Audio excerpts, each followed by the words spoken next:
आलसी लेकिन भोला भाला युवक था आनंद। दिन भर कोई काम नहीं करता, बस खाता ही रहता और सोए रहता। इसलिए घर वालों ने उसको निकाल दिया। वह घर से निकलकर यूं ही भटकते हुए एक आश्रम पहुंचा। वहां उसने देखा कि एक गुरुजी हैं। उनके शिष्य कोई काम नहीं करते, बस मंदिर की पूजा करते हैं। उसने मन में सोचा, यह बढ़िया है, कोई काम धाम नहीं, बस पूजा ही तो करना है। गुरुजी के पास जाकर रहने लगे। गुरुजी बोले, कोई काम नहीं करना है, बस पूजा करनी होगी। आनंद बोला, ठीक है, वह तो मैं कर लूंगा। अब आनंद महाराज आश्रम में रहने लगे। ना कोई काम ना कोई धाम, बस सारा दिन खाते रहो और प्रभु भक्ति में भजन गाते रहो। महीना भर हो गया। फिर एक दिन आई एकादशी। उसने रसोई में जाकर देखा, खाने की कोई तैयारी नहीं। उसने गुरुजी से पूछा, आज खाना नहीं बनेगा क्या? गुरुजी ने कहा, नहीं, आज तो एकादशी है, तुम्हारा भी उपवास है। उसने कहा, नहीं, अगर हमने उपवास कर लिया तो कल का दिन ही नहीं देख पाएंगे। गुरुजी ने कहा, ठीक है, तुम ना करो उपवास, पर खाना भी तुम्हारे लिए कोई और नहीं बनाएगा, तुम खुद बना लो। मरता क्या ना करता गया रसोई में। गुरुजी फिर आए, देखो, अगर तुम खाना बना लो तो राम जी को भोग जरूर लगा लेना और नदी के उस पार जाकर बना लो रसोई। ठीक है। लकड़ी, आटा, तेल, घी, सब्जी लेकर आंध चले गए। जैसा तैसा खाना भी बनाया। खाने लगा तो याद आया, गुरुजी ने कहा था कि राम जी को भोग लगाना है। वह भजन गाने लगा, आओ मेरे राम जी, भोग लगाओ जी, प्रभु राम आइए, श्री राम आइए, मेरे भोजन का भोग लगाइए। कोई ना आया तो बेचैन हो गया कि यहां तो भूख लग रही है और राम जी आ ही नहीं रहे। श्री राम अपने भक्त की सरलता पर मुस्कुराए और माता सीता के साथ प्रकट हो गए। भक्त असमंजस में।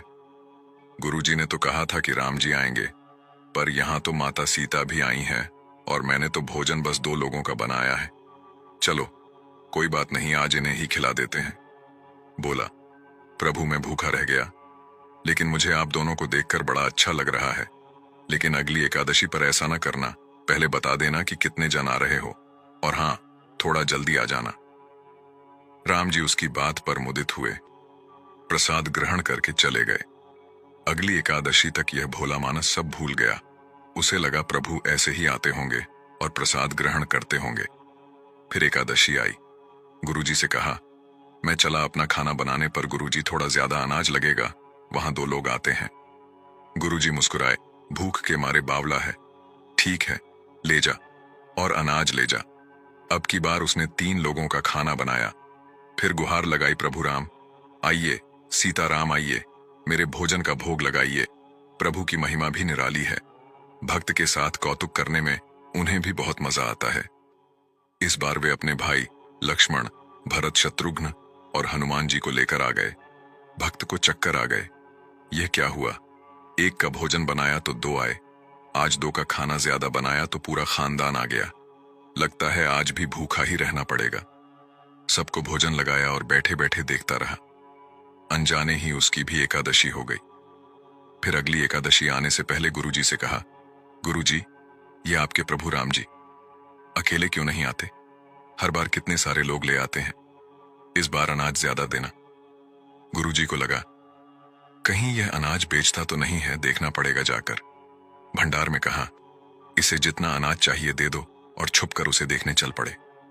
इस बार आनंद ने सोचा, खाना पहले नहीं बनाऊंगा, पता नहीं कितने लोग आ जाएं, पहले बुला लेता हूं, फिर बनाता हूं।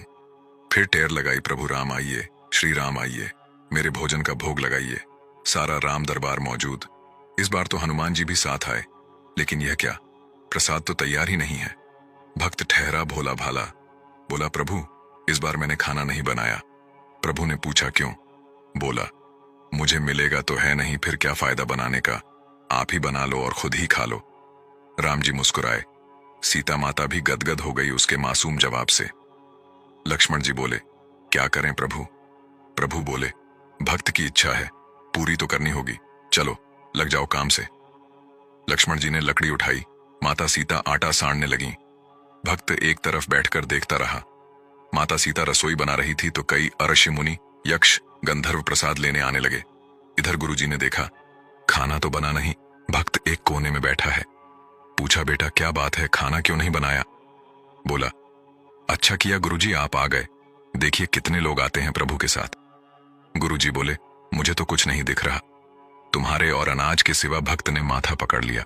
एक तो इतनी मेहनत करवाते हैं प्रभु, भूखा भी रखते हैं और ऊपर से गुरुजी को दिख भी नहीं रहे, यह और बड़ी मुसीबत है। प्रभु से कहा, आप गुरुजी को क्यों नहीं दिख रहे हैं?